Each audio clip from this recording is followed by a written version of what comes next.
Hello बच्चों, let's read this question. So this question says arrange the following in decreasing order of pKb giving reason.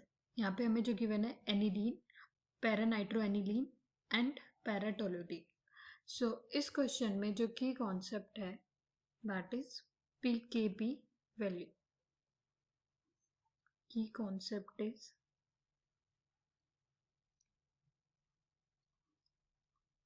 Value.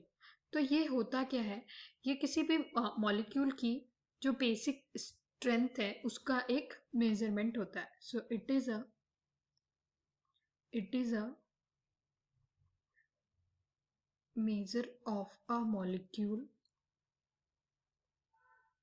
किसी भी molecule की जो अल्कैनिटी होती है वो कितना अल्कलाइन है, अल्कैलिनिटी और बेसिक स्ट्रेंथ, उसकी मेजरमेंट के लिए जो वैल्यू है that is our pKb value. ये अगर हम इसका कैलकुलेशन देखें, इट इज ये नेगेटिव एल्गोरिदम होता है, लोगैरिथम होता है बेस्ड डिसोसिएशन कांस्टेंट का. दैट मीन्स जो हमारे पास पीकेबी की वैल्यू है दैट इज माइनस लॉग केबी.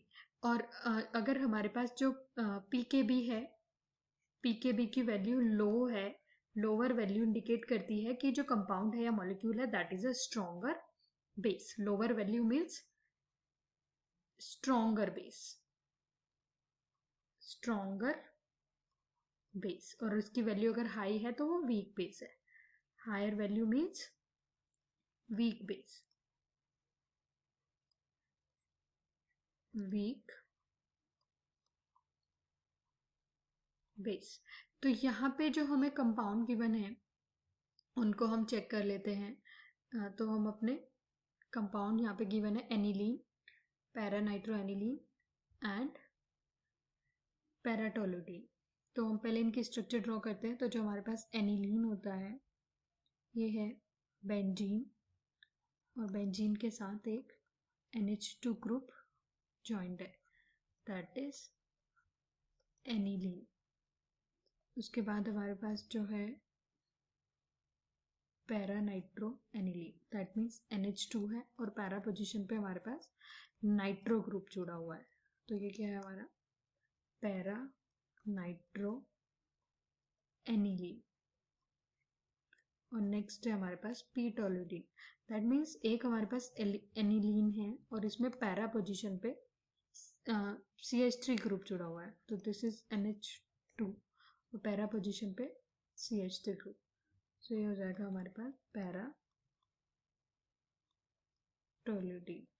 सो हमने इसका डिक्रीजिंग ऑर्डर में अरेंज करना है इनको, इनकी बेसिक स्ट्रेंथ के. तो जो हमारे पास बेसिक स्ट्रेंथ है वो किस चीज़ पे डिपेंड करती है, उसकी जो वो डिपेंड करती है how easily nitrogen can donate a lone pair. Nitrogen can donate a lone pair. तो यहाँ पे जो नाइट्रोजन है वो कितना इजीली एक लोन पेयर को डोनेट कर देगा, इस बात पे हमारा पीकेबी की वैल्यू डिपेंड करेगी, मतलब बेसिक स्ट्रेंथ इसी पे डिपेंड करेगी. तो यहाँ पे जो हमारे पास दो ग्रुप है, अगर हम चेक करें, एक नाइट्रो ग्रुप है और एक CH3 ग्रुप है. तो जो NO2 ग्रुप है एक इलेक्ट्रॉन विड्रॉइंग ग्रुप है. NO2 is a electron withdrawing group.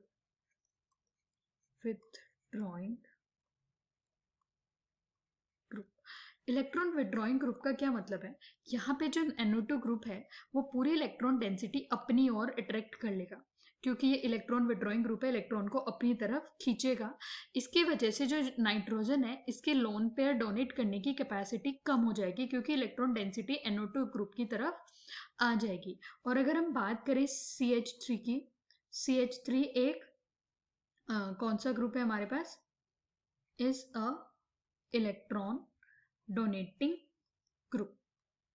Electron donating group that means ये जो रिंग की तरफ इलेक्ट्रॉन को डोनेट करेगा. CH3 इलेक्ट्रॉन को रिंग की तरफ डोनेट करेगा, जिसके पास यहाँ पे क्राउड हो जाएगा और जो नाइट्रोजन है वो इजीली इलेक्ट्रॉन को डोनेट कर पाएगा. तो यहाँ पे जो लोन पेयर की डोनेशन कैपेसिटी होगी नाइट्रोजन की वो बढ़ जाएगी. सो अगर हम यहाँ पे बात करें तो बेसिक स्ट्रेंथ जो होगी वो किसकी होगी. हमने अभी यहाँ पे चेक किया था कि जितना इजीली नाइट्रोजन डोनेट करेगा लोन पेयर उतना ही उसकी पीकेबी वैल्यू बढ़ जाएगी.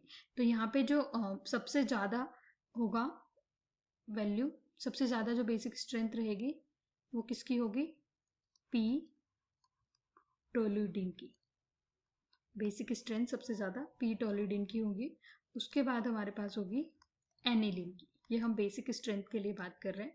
और नेक्स्ट हो जाएगी हमारे पास पी नाइट्रो एनिलीन. तो और ये हमारे बेसिक स्ट्रेंथ का डिक्रीजिंग ऑर्डर हो गया. और यहाँ से हमें पूछा है decreasing order of pKb. PKb का डिक्रीजिंग ऑर्डर. तो हमने देखा था कि जितना ज़्यादा स्ट्रॉन्ग बेस होगा उसकी वैल्यू पीकेबी की उतनी ही कम होगी. तो दैट मीन्स यहाँ पे पीकेबी की जो वैल्यू होगी वो क्या होगी, सबसे कम किसकी होगी, पी टोल्यूडीन की. तो जो ऑर्डर होगा वो रिवर्स हो जाएगा. रिवर्स ऑर्डर में क्या होगा, P nitro aniline, P nitro aniline. ये पीकेबी की वैल्यू के लिए है. देन हमारे पास एनिलीन और लास्ट में हमारे पास हो जाएगा P टोल्यूडीन. So that is our correct order. Hope you understood it well. Best of luck.